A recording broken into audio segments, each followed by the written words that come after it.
Hi, you're watching Time Warner Cable's local edition. This is the Sacramento Report. I'm Jaime Garza. With me this day is Assemblyman Ted Lieu. Welcome back. You've been with us before. And today we're talking about some serious issues concerning homeowners. We have declining home prices. Folks are trying to save some cash to make their payments.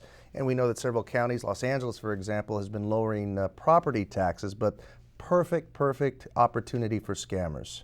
Correct. Unfortunately, we've seen that during crises, we have people who go out and take advantage of those who are vulnerable.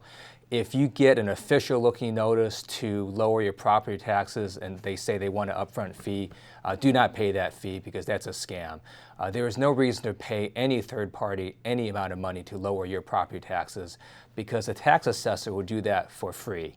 And I have a bill that goes ahead and bans those upfront fees. It also bans the solicitation of making it look like it's an official government document because frankly it's not. These are for-profit private companies that are just scamming people's money. How big is this problem? How big is it? It's a huge problem because there are a lot of people who are paying all these fees to people that get nothing in return.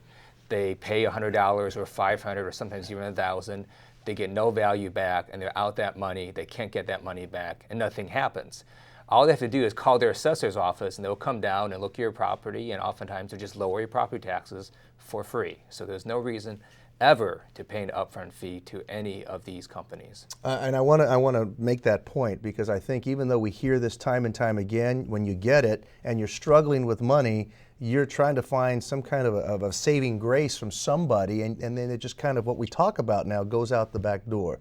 So what should I do if I get one of these letters that looks official, that says I can help you, and I also forget that I don't have to pay anything, but what should I do? You should call your tax assessor. And each county has one, and they will tell you, don't pay that fee. We will do it to you for free. So you should always call anyway, just to make sure it's a legitimate thing. Absolutely. Let's talk about water conservation as well, because as we know, we're in another year of drought here in the state of California. A lot of people would like to change their landscaping. They want to go to the water right conservation with the plants and things like that, but some people aren't allowed to do that.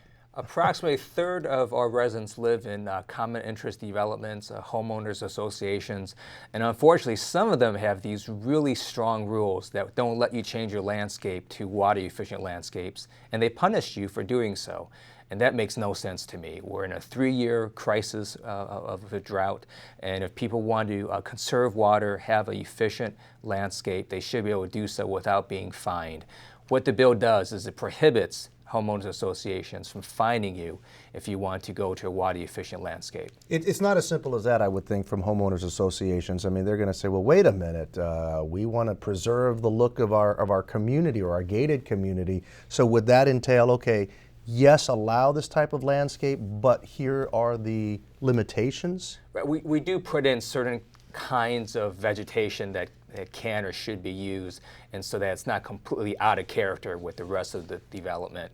And we make it so that the homeowners association can work with the person to make sure they have a water efficient landscape that is still comparable to what everyone else has. Where does this all come from? Is it your phone is ringing off the hook and people are saying, you know, I'm trying to do the right thing, but I'm being prevented from doing this? Some of it is that, and some of it is just trying to get the recognition out to the public that we are in a severe water crisis. Over 3 years now, we've been in a drought. The governor has twice proclaimed that we're in a water crisis. We're losing water from the Delta because of federal court decisions.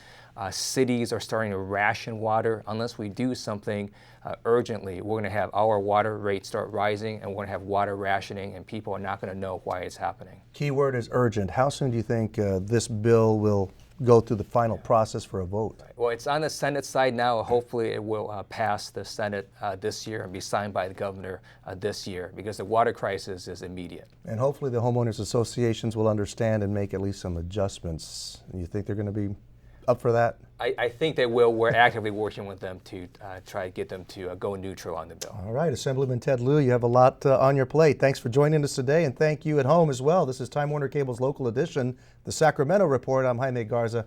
Have a great day.